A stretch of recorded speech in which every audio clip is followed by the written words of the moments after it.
Hello കൂട്ടുകാരെ, നമസ്കാരം. +2 തുല്യത 2026 എക്സാം ബേസ് ചെയ്തിട്ടുള്ള മറ്റൊരു വീഡിയോയിലേക്ക് സ്വാഗതം. ഇപ്പം വരുന്ന ജൂലൈ 4-ാം തീയതിയാണ് എക്സാം. ഇപ്പം ഇന്ന് 23rd ആയി. ഇനി കുറച്ച് ദിവസങ്ങൾ മാത്രമേ ബാക്കിയുള്ളൂ. അപ്പം നമുക്ക് എക്സാം പ്രിപ്പറേഷൻ സ്റ്റാർട്ട് ചെയ്യാം.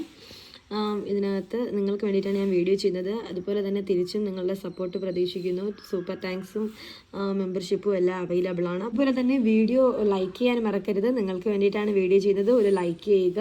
പറയുന്നത് തുല്യത +2 വേണ്ടിയിട്ടുള്ള സുഹൃതം തിരക്കഥ MD വാസുദേവൻ നായരുടെ ആ ഒരു സുഹൃതം എന്ന് പറയുന്ന ചാപ്റ്ററിൽ നിന്നാണ് ഫസ്റ്റ് ക്വസ്റ്റ്യൻ നോക്കാം. രോഗം ഭേദമാകില്ല എന്നുറപ്പായ രോഗികളെ വേഗം അവസാനിപ്പിക്കുകയാണ് ഡോക്ടർമാർ ചെയ്യേണ്ടത്. ഇങ്ങനെ ഒരു അഭിപ്രായ പ്രകടനം നടത്താൻ രവിയെ പ്രേരിപ്പിച്ച സാഹചര്യം വിശകലനം ചെയ്ത് കുറിപ്പെഴുതുക. രോഗം ഭേദമാകില്ല എന്നുറപ്പായ രോഗികളെ അധികം വൈകിപ്പിക്കാതെ വേദനിപ്പിക്കാതെ അവസാനിപ്പിക്കണം. രക്ഷപ്പെട്ടാലോ എന്ന് പ്രതീക്ഷിച്ച് ഡോക്ടർമാർ പറയുന്നതൊക്കെ അവരനുസരിക്കും. അത് കൂടുതൽ ബാധ്യതയിലേക്കും നഷ്ടത്തിലേക്കും പോകുമെന്നാണ് അവിടെ സൂചിപ്പിക്കുന്നത്. അതുപോലെ തന്നെ അതിൽ മൂന്നാമത്തെ ക്വസ്റ്റ്യനും ചോദിക്കാൻ ചാൻസ് ഉള്ള ക്വസ്റ്റ്യനാണ്.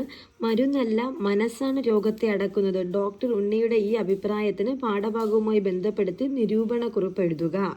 ഒത്തിരി അധികം പോയിന്റ്സ് ഉണ്ട് കേട്ടോ. രോഗം ഭേദമാകാണോ വേണ്ടയോ എന്ന് തീരുമാനിക്കുന്നത് മനസ്സിൻ്റെ ഇച്ഛാശക്തിയാണ്. ഗർഭാശയത്തിൽ ക്യാൻസർ ബാധിച്ച സ്ത്രീ അതിനെ അതിജീവിച്ചു. തൻ്റെ 2 ചെറിയ മക്കളെ നോക്കാൻ വേറെ ആളില്ല.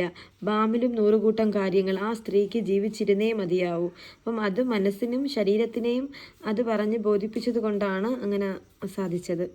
രോഗത്തെ അവഗണിച്ച് അവർ കുടുംബത്തിൻ്റെ ഉത്തരവാദിത്വങ്ങളിൽ മുഴുകി.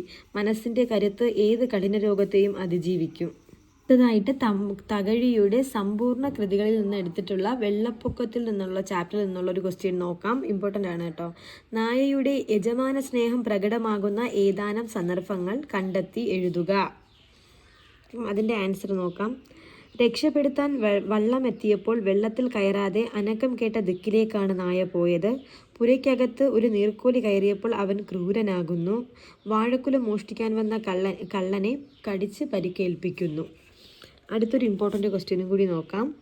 ഇനി ഒരിക്കലും മനുഷ്യനെ സ്നേഹിക്കുകയില്ല എന്ന് നായ പറയുകയാവാം. തകഴി എന്തുകൊണ്ടാണ് ഇങ്ങനെയൊരു അഭിപ്രായം പ്രകടിപ്പിക്കുന്നത്? വിലയിരുത്തി കുറിപ്പെഴുതുക. അതും ഒരുപാട് ചാൻസ് ഉള്ള ഒരു ക്വസ്റ്റ്യനാണ് കേട്ടോ ഇത്. നായ അതിൻ്റെ യജമാനനെ വളരെയധികം സ്നേഹിച്ചു. വെള്ളപ്പൊക്കം വന്നപ്പോൾ സ്വയം രക്ഷപ്പെടാനല്ല അത് ശ്രമിച്ചത്. പുരയുടെ അടുത്ത് അനക്കം കേട്ടപ്പോൾ അതിൻ്റെ ഉറവിടം ആരാഞ്ഞു പോകുന്നു. അനക്കം യജമാനന് എന്തെങ്കിലും കുഴപ്പമുണ്ടാകുന്നതാണോ എന്നാണ് അത് അന്വേഷിക്കുന്നത്. തന്നെ കൂടാതെ യജമാനൻ പോയിട്ടും കുടിലിലേക്ക് വരുന്ന ജന്തുക്കളെ നായ ആട്ടിപ്പായിക്കുന്നു. യജമാനൻ്റെ ഇത്തിരി സമ്പാദ്യം മോഷ്ടിക്കാനെത്തുന്നവരോട് എതിർക്കുന്നു. ത്യാഗങ്ങൾ ഏറെ ചെയ്തിട്ടും യജമാനൻ നായയെ തേടി വന്നില്ല, അവനെ രക്ഷിച്ചില്ല. ഇതൊരു ഇമ്പോർട്ടൻറ്റ് ക്വസ്റ്റ്യൻ ആണ്. ഡോക്ടർ APJ അബ്ദുൽ കലാം സാറിൻ്റെ അഗ്നിച്ചിറകുകൾ എന്ന കൃതിയിൽ നിന്നെടുത്തിട്ടുള്ള ഉദാത്തമായ സന്ദേശങ്ങൾ എന്ന് പറയുന്ന പാഠഭാഗത്തു നിന്നുള്ള ഇമ്പോർട്ടൻറ്റ് ക്വസ്റ്റ്യനാണ്. ഇതിൽ നിന്ന് ഒരു ക്വസ്റ്റ്യന് ഷുവറായിട്ട് ചോദിക്കും, അല്ലെങ്കിൽ താരതമ്യപ്പെടുത്തി നമ്മുടെ അഭിപ്രായം രേഖപ്പെടുത്താനായിട്ടും ചോദിക്കാം.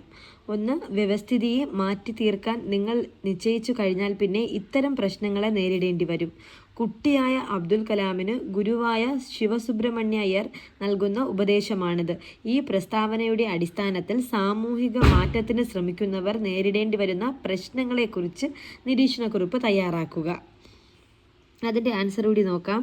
എതിർപ്പുകൾ, പരിഹാസങ്ങൾ, ആക്രമണങ്ങൾ, വെല്ലുവിളികൾ എന്നിവ നേരിടേണ്ടി വരും. ഒറ്റപ്പെടുത്തി പിന്തിരിപ്പിക്കാൻ ശ്രമമുണ്ടാകും. ആക്ഷേപിക്കപ്പെടുകയോ സാമൂഹ്യദ്രോഹി എന്ന് മുദ്രകുത്തപ്പെടുകയോ ചെയ്യാം. സൗഹൃദങ്ങളും കുടുംബ ബന്ധങ്ങളും തകർന്നേക്കാം. അപ്പം ഇത്രയുമാണ് ഈ ഒരു വീഡിയോയിൽ ഞാൻ ഉൾപ്പെടുത്തിയിട്ടുള്ളത്. അപ്പം എല്ലാവർക്കും വീഡിയോ ഇഷ്ടമായെന്ന് വിചാരിക്കുന്നു. വീഡിയോ ലൈക്ക് ചെയ്ത് ഷെയർ ചെയ്ത് സബ്സ്ക്രൈബ് ചെയ്ത് സപ്പോർട്ട് ചെയ്യുക. Okay, thanks for watching. Do follow for more.